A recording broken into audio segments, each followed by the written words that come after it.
Assalamualaikum Sobat Football United. Semoga semuanya sehat-sehat selalu sekeluarga. Oke, Manchester United setelah mendapatkan tiket Liga Champions, memastikan tiket Liga Champions untuk musim depan, banyak dikaitkan dengan nama-nama pemain untuk musim depan, pemain-pemain incaran untuk musim depan. Dan selain posisi lini tengah, ada juga posisi lini depan atau penyerang dari Manchester United ya, yang dikabarkan ini kan menjadi sebuah posisi di mana Manchester United bisa jadi bergerak di bursa transfer musim panas nanti. Ada kabar juga yang mengatakan kalau ini akan tergantung dari situasi Joshua Zirkzee. Kalau Joshua Zirkzee cabut, maka Manchester United akan bergerak untuk mendatangkan pemain depan.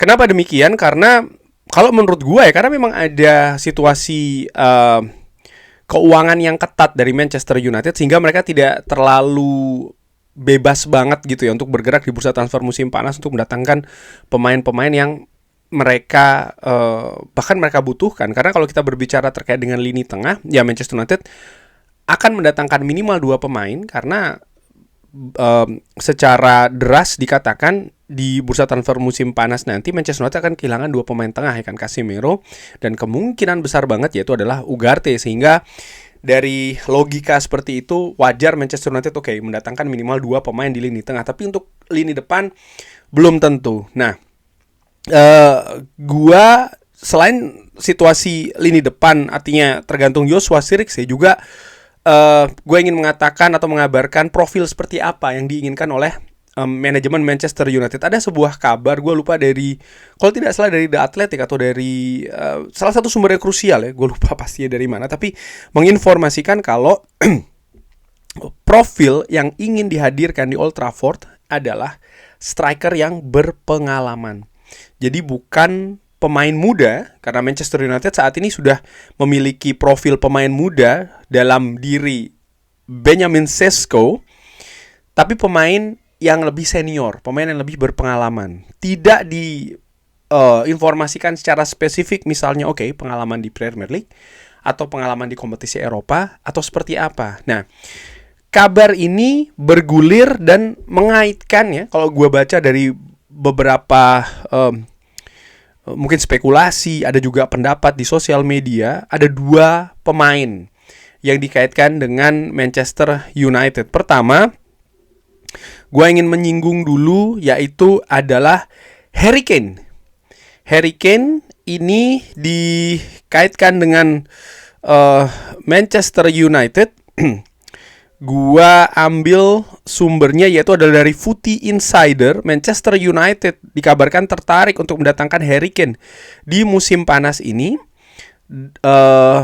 Bagaimana sang striker ini bahkan disebutkan sudah saat ini ya memang memasuki periode krusial dari masanya di Bayern Munchen, periode kontrak dari Harry Maguire, sehingga ini yang akhirnya dikaitkan oleh media terutama dari Footy Insider ke Manchester United. Manchester United dikabarkan secara dekat memonitor keadaan situasi ini dan siap ya untuk beraksi kalau memang ada permasalahan terkait dengan negosiasi antara Harry Kane dengan Bayern Munchen, di mana di musim panas nanti ini dia akan memasuki tahun terakhir kontraknya di Bayern Munchen. Jadi kalau musim panas nanti ini tidak diperpanjang kontraknya, maka akan habis di tahun 2027. Nah, ini belum ada kejelasan untuk striker berusia 32 tahun. Dilanjutkan ya, Bayern ini mereka sangat percaya diri dan juga sangat rileks kalau Harry Kane akan tetap berkomitmen kepada kesepakatan yang baru, walaupun ada ketertarikan juga ya dari klub-klub lainnya. Manchester United memang tidak secara aktif memprioritaskan seorang striker, tapi dikabarkan oleh Footy Insider mereka tidak akan melepas peluang ya untuk bergerak mendatangkan Harry Kane kalau ini memungkinkan. Nah, Harry Kane. Lalu ada juga kabar lainnya yang mengaitkan Manchester United, yaitu dengan Robert Lewandowski. Nah, kenapa kabar ini muncul, Robert Lewandowski? Karena sang pemain juga memiliki situasi dengan Barcelona saat ini, terutama terkait dengan kontrak ya dari Lewandowski. Striker berpengalaman ini yang memiliki menurut gue memang kemampuan juga yang luar biasa terutama di sepak bola Eropa. Kontraknya ini akan berakhir di musim panas nanti di tahun 2026, dan sampai dengan saat ini diinformasikan juga oleh banyak sumber termasuk juga Fabrizio Romano sedang dalam tahap negosiasi dengan Barcelona. Dan keadaan ini di sosial media ya, ini juga dikaitkan spekulasi-spekulasi ini dengan Manchester United yang kabarnya itu tadi yang gue katakan ya, menginginkan profil berbeda untuk striker di musim panas nanti, yaitu adalah pemain yang lebih berpengalaman. Nah, ini bagaimana nih ya? Gue sebenarnya sudah pernah membahas terkait dengan hal ini. Gue melihat bahwa dua pemain ini, baik itu Robert Lewandowski maupun Harry Kane, merupakan pemain yang berkualitas. Harry Kane yang berusia lebih muda sekitar 5 tahun dari Lewandowski, Harry Kane 32 tahun, lalu Robert Lewandowski 37 tahun. Mereka memiliki reputasi yang sangat kuat di Eropa, di klubnya masing-masing, baik klub saat ini ataupun klub sebelumnya. Artinya Lewandowski sebelumnya juga pernah bermain di Bundesliga ya, memiliki reputasi yang kuat sekali. Harry Kane juga pernah tentu saja cukup lama di Premier League ya, juga memiliki reputasi kualitas individu, kontribusi juga yang fantastis. Nah, bagaimana kemungkinannya ke Manchester United? Pertama, ya karena tadi gue sebutkan di awal, Manchester United ini ada keterbatasan finansial karena mereka baru bisa bergerak mendatangkan striker baru kalau Joshua Zirkzee ini cabut. Makanya gue lihat dulu situasi finansial nih. Untuk Robert Lewandowski yang ada kemungkinan bisa datang secara gratisan karena kontraknya akan habis di musim panas nanti bersama dengan Barcelona, gajinya sepekan itu adalah totalnya ya, kalau gue lihat dari Capology ini ada di angka 500.000 euro. Dan gaji ini yang juga menjadi hambatan, kabarnya demikian, negosiasi dengan Barcelona karena ya ini terlalu tinggi untuk pemain yang berusia 37 menuju 38 tahun. Kalaupun ke Manchester United, berapa dia bisa berkurang nilai gaji ini dari 500.000 euro?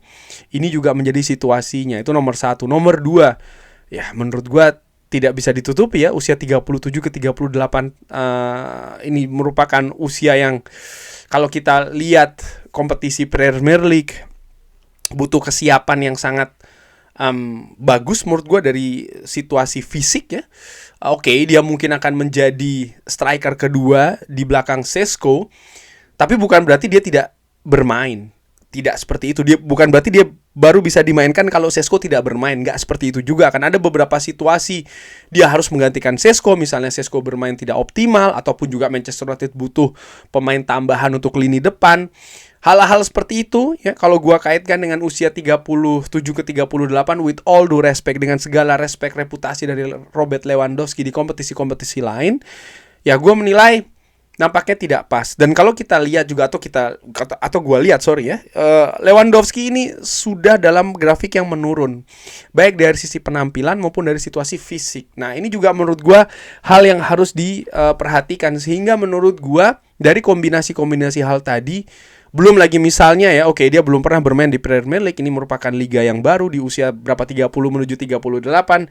Dia harus beradaptasi juga dengan kompetisi yang baru ya, dengan intensitas yang sangat tinggi. Jadi gue pikir ya, dengan segala respect, gue tidak melihat Lewandowski sebagai pilihan yang ideal bagi Manchester United, sekaligus juga kemungkinan yang ideal bagi Manchester United. Bagaimana dengan Harry Kane? Gue teringat beberapa tahun yang lalu ketika gue berkunjung ke Old Trafford, salah satu tour guide di stadion mengatakan bahwa Manchester United sepanjang sejarah, tour guide-nya sudah sangat berusia banget ya, jadi dia sangat tahu seluk-beluk klub dari Manchester United. Dia berpendapat dari zaman Sir Bobby Charlton sampai dengan beberapa tahun yang lalu ketika gue kesana, Manchester United selalu memiliki striker yang luar biasa, striker dengan nama besar, reputasi yang besar pula. Tapi tidak dengan saat itu. Gue sepakat, karena kalau tidak salah pada saat itu ujung tombaknya adalah Rasmus Højlund. Belum ya, atau bukan, katakanlah seperti itu. Dan dia mengatakan seharusnya Manchester United bergerak mendatangkan Harry Kane di tahun itu. Gue lupa, kalau nggak salah sekitar berapa tahun yang lalu ya, ketika dia sebelum ke Bayern Munchen. Harusnya Manchester United melakukan pergerakan untuk mendatangkan Harry Kane. Karena di situ adalah momentumnya. Karena Harry Kane sudah memiliki reputasi, kemampuan, dan memiliki pengalaman juga ya, tidak perlu terlalu beradaptasi di kompetisi Liga Inggris dan lain-lain. Gue sangat sepakat. Nah, tapi bagaimana ketika kesempatan itu datang saat ini? Sama seperti Lewandowski, gue akan melihat dulu dari sisi finansial. Nah, Harry Kane saat ini bergaji 400.000 pounds di Bayern Munchen, angka yang sangat tinggi, 400.000. Ketika dia datang ke Manchester United, bagaimana ini situasinya dengan Šeško? Sementara Šeško menurut gua memang proyeksinya dia sebagai striker pertama di Manchester United. Mendatangkan Šeško cukup mahal ya, hampir 90 juta euro. Dia bukan pemain yang untuk duduk di bangku cadangan. Dan dia menunjukkan di musim ini bagaimana dia bisa beradaptasi dengan cukup cepat menurut gua ya. Di awal ada kesulitan, tapi setelahnya dia semakin nyetel. Tentu saja dengan bantuan dari staf kepelatihan dan juga rekan-rekan di atas lapangan, termasuk juga sang kapten ya kan, Bruno Fernandes. Nah, ini setelah adanya Harry Kane semua dia datang, pemain yang digaji cukup tinggi nih, 400.000 euro katakanlah seperti itu, akan seperti apa? Tidak mungkin dua-duanya dimainkan secara bersama menurut gua ya. Jadi ini juga situasi teknis yang sulit menurut gua. Ya, sekali lagi kalau kita melihat secara individu, dua-duanya memiliki kapasitasnya masing-masing.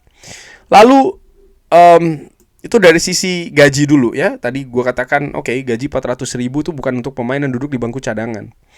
Valuasi dari Harry Kane saat ini dia berada di 65 juta euro. Bayern Munchen ketika mendatangkan Harry Kane mengeluarkan 95 juta euro. Berapa angka Manchester United akan datangkan dari Bayern Munchen? Dia masih ada 1 tahun kontrak tersisa, tapi menurut gua valuasi 65 juta euro dan Manchester United yang melakukan pendekatan, mungkin angkanya sekitar 65 sampai 70 juta euro. Katakanlah 70 juta euro ya. Lalu gajinya 400.000 euro.